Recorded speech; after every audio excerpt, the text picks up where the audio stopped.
Hello friends, welcome to universe classes. स्वागत है आपका यूनिवर्स क्लासेस में। जैसा कि हमने कहा था कि आपको 20 से 25 मॉडल पेपर मिलेंगे यूपी टेट के लिए हिंदी की, और उसके बाद 20 जनवरी को आपको मिलेगा 3 से 4 घंटे का मैराथन जो कि पूरे सिलेबस को कवर करेगा, और आपको हिंदी में 30 में से 30 लाने के लिए काफ़ी अच्छा होगा। आज हमारा प्रैक्टिस सेट नंबर 2 है। इसके पहले यदि आपने प्रैक्टिस सेट 1 नहीं देखा है तो आपको डिस्क्रिप्शन में और कमेंट बॉक्स में लिंक मिल जाएगा, वहाँ से आप उस वीडियो को देख सकते हैं और पूरी प्लेलिस्ट देख सकते हैं टेट के हिंदी की प्रैक्टिस सेट के लिए। आज हम प्रैक्टिस सेट 2 लेके आए हैं जिसमें कि 15 क्वेश्चन हैं। कहने के लिए क्वेश्चन 15 हैं, लेकिन इसकी व्याख्या के साथ जो आप देखेंगे तो लगभग ये 60 क्वेश्चन हो जाते हैं। और क्वेश्चन की एक्सप्लेनेशन की गई है जो कि आपके लिए काफ़ी बेनिफिशियल है। तो आप जो है पेन और कॉपी लेके बैठें जिससे कि आपको अधिक से अधिक लाभ हो सके। एक क्वेश्चन के 4 ऑप्शन है, चारों की व्याख्या की गई है। चलिए शुरुआत करते हैं पहले क्वेश्चन की। इंद्रियों को जीतने वाले के लिए एक शब्द है दूरदर्शी, दत्तचित्र, कुशाग्र बुद्धि या फिर जितेंद्री। तो इस क्वेश्चन का तो आंसर है जितेंद्री, यानी कि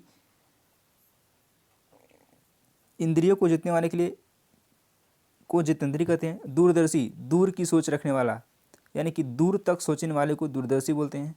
दत्तचित्र, यानी कि किसी काम को चित्त लगाकर या मन लगाकर करने वाले को दत्त चित्र कहते हैं।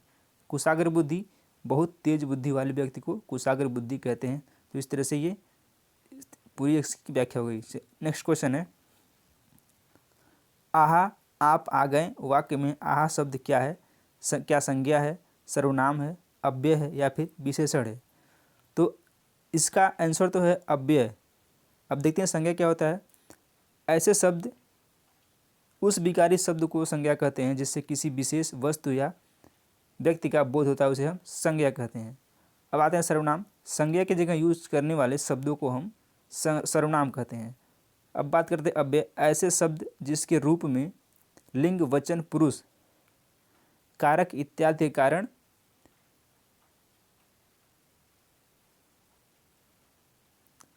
और अब का बात करते हैं विशेषण की। जो संज्ञा या सर्वनाम की विशेषता बताए उसे विशेषण कहते हैं।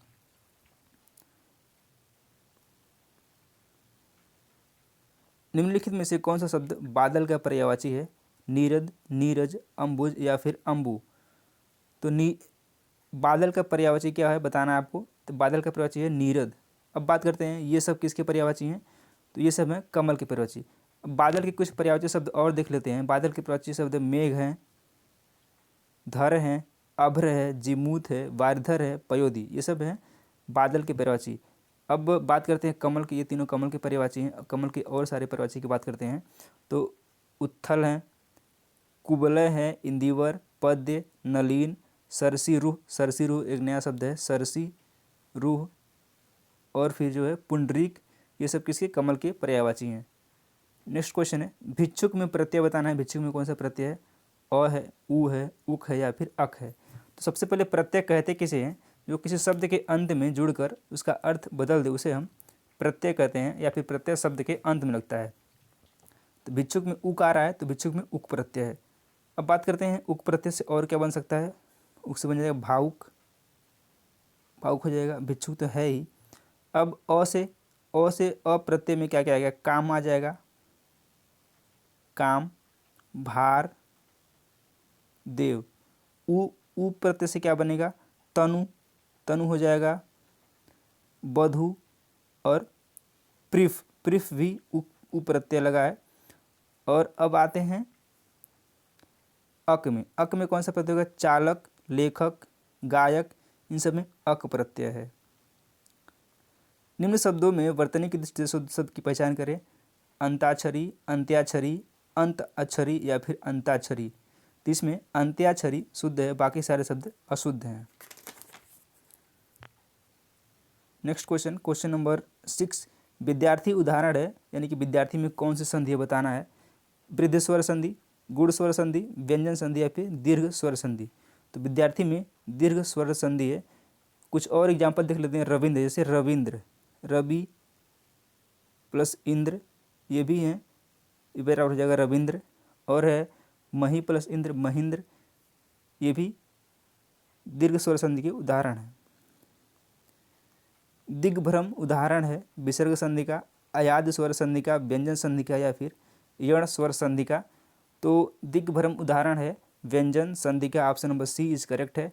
कुछ और देख रहे थे एग्जाम्पल जो कि एग्जाम में पूछे गए हैं। इसका तो होता है दिक् प्लस भ्रम, दिक् प्लस भ्रम, ये पूछ सकता है आपसे संधि विच्छेद।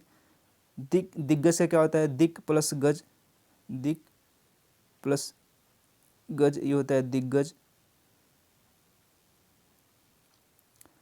अच प्लस आदि आजादी, तत् प्लस इच्छा तदिच्छा। नेक्स्ट क्वेश्चन, कपटी मित्र के लिए सही मुहावरा है दांत काटी रोटी, आस्तीन का सांप, अकल का दुम या फिर आबनूस का कुंदा।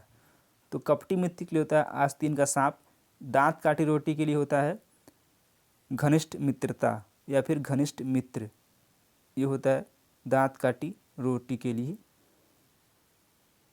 अगला क्वेश्चन अच्छा क्वेश्चन है, 6 वर्ण किसके योग से बनता है, क प्लस स, क प्लस च, क प्लस छ या फिर आधा क और स। 6 बनता है आधा क और स से। बात करते हैं त्र किससे बनता है, त्र बनता है आधा त और आधा र से। अब आता है ज्ञ किससे बनता है, ज्ञ ये बनता है आधा ज प्लस य से ज्ञ बनता है। एक और आता है श्र कैसे बनता है, तो बड़ा श आधा प्लस र, ये बनता है श्र। व्याख्या जितने बताए जा रहे हैं क्वेश्चन को आप इसको नोट करें, आपके आने वाले एग्जाम में बहुत हेल्पफुल होगा। घ का उच्चारण स्थान क्या है, मूर्धा, कंठ, तालु, दंत। तो एक क्रम होता है क च ट त प, कंठ, तालु, मूर्धा, दंत, ओष्ठ।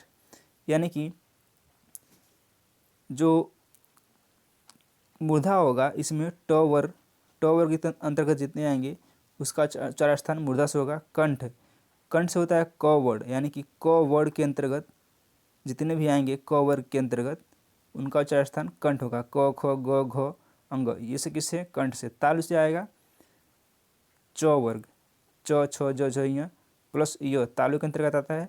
और दंत त वर्ग, त थ द ध न, यह आता है दंत के अंतर्गत। इसका आंसर है कंठ, ऑप्शन नंबर बी। चिंतामणि किसका निबंध संग्रह है, बाल मुकुंद गुप्त, हजारी प्रसाद द्विवेदी, रामचंद्र शुक्ल या फिर श्याम सुंदर दास, ये बताना है। तो बाल मुकुंद का है गुप्त निबंधावली, इनका है गुप्त निबंधावली, गुप्त निबंधावली। और ये चिंतामणि जो है ये है रामचंद्र शुक्ल का, option number C is correct answer. इसमें हमने 2-3 क्वेश्चन पेडागॉजी के रखे हैं क्योंकि पेडागॉजी से भी क्वेश्चन पूछे जाएंगे जो आपके लिए काफ़ी अच्छा होगा। बच्चों के लेखन कौशल का मूल्यांकन करने के लिए कौन सी विधि बेहतर हो सकती है, अपने अनुभव को लिखना, श्रुतलेख, पाठ आधारित प्रश्नों के उत्तर लिखना या फिर सुंदर लेख का अभ्यास। तो यदि किसी के लेखन कौशल का भी पहचान करना है या फिर मूल्यांकन करना है तो उसको बोलना है कि अपने अनुभव को लिखना होता है, उससे लेखन कौशल का मूल्यांकन किया जा सकता है। Option number A is correct answer. जैसे आपने किसी बच्चे को पढ़ाया तो आप उससे बोलें कि जो भी मैंने पढ़ाया है या फिर जो उसके अनुभव में आ रहा है वो उसको लिखे, उससे आप उसके लेखन कौशल का मूल्यांकन कर सकते हैं। गृह कार्य के बारे में कौन सा कथन उचित है, गृह कार्य अभिभावकों को व्यस्त रखने के लिए का उत्तम साधन है, ये तो बिल्कुल गलत है। जो ऑप्शन किसी बच्चे के खिलाफ हो या फिर बच्चे की अपोजिट हो वो ऑप्शन तो किसी भी हाल में सही नहीं होता है। तो इस तरह से ऑप्शन नंबर 1 गलत है। बच्चों की क्षमताओं और स्तर के अनुसार गृह कार्य दिया चाहिए। गृह कार्य कक्षा में किए गए कार्य का अभ्यास मात्र है, ऐसा भी नहीं है। गृह कार्य देना अति आवश्यक है, ये भी नहीं है। तो ये क्या हो जाएगा, बच्चों की क्षमताओं और स्तर के अनुसार गृह कार्य दिया जाना चाहिए, option number B is correct है। अगला क्वेश्चन है, अतल अस्ताचल तुम्हें जानन दूंगा पंक्ति में कौन सा अलंकार है, श्लेष अलंकार, उपमा अलंकार, रूपक अलंकार या फिर अनुप्रास अलंकार। ये है आपका अनुप्रास अलंकार, option number C is correct है। और लास्ट क्वेश्चन आज के इस सेशन का, कार्य शब्द का तद्भव रूप बताइए, सेवा, कारज, काज या फिर काम। तो कार्य शब्द का तद्भव रूप काज है। Option number C is correct. तो ये समाप्त होता है। वीडियो को देखने के लिए बहुत बहुत धन्यवाद। आई होप आपको वीडियो पसंद आएगा। वीडियो पसंद है वीडियो को लाइक करें, चैनल को सब्सक्राइब जरूर करें, जिससे कि हमारा मोटिवेशन बना रहे। और कोई भी सुझाव हो तो आप कमेंट बॉक्स में कमेंट करें। धन्यवाद।